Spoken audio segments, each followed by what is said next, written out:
Hello दोस्तों, मैं Aryan Shukla, business advisor and founder online business workshop. मित्रों, हम बात करना चाहेंगे कि ब्रांचेज ऑफ बिजनेस, ये है नेक्स्ट पार्ट। इसके पहले वाले भाग, इसका पहला वाला भाग ब्रांचेज ऑफ बिजनेस, ठीक है। उसमें हमने थोड़ा सा ब्रांचेज ऑफ बिजनेस, बिजनेस की ब्रांचों या शाखाओं के बारे में थोड़ा सा आपको इंट्रोड्यूस करवाया था।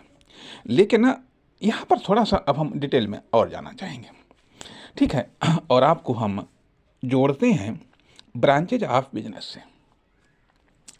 ब्रांचेज ऑफ बिजनेस की एक ब्रांच है डिमांडेड बिजनेस, दूसरी ब्रांच है डेवलपमेंटेड बिजनेस। डिमांडेड बिजनेस ये कहता है, अर्थात डिमांड के अनुसार जब बिजनेस क्रिएट होता है, ठीक है, क्रिएट होता है, जनरेट होता है या फिर डेवलप होता है। अर्थात जब डिमांड के अनुसार बिजनेस या कॉमर्शियल यूनिट का या कॉमर्शियल प्रोडक्ट का जन्म होता है, विकास होता है, या उनमें परिवर्तन या संशोधन होते हैं। तो इसलिए यह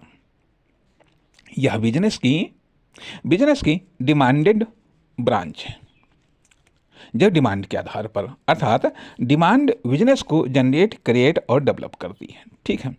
दूसरी शाखा है डेवलप्ड बिजनेस, अर्थात बिजनेस की डेवलपमेंटल शाखा। अर्थात जब बिजनेस स्वतः डेवलप हो करके अपनी डिमांड क्रिएट करता है, जनरेट करता है, डेवलप करता है, क्रिएट करता है या जनरेट करता है या फिर डेवलप करता है। डेवलप करता है कहने का अर्थ यह बनता है कि डिमांडेड बिजनेस में तो आप एक्टिव हैं, ठीक है।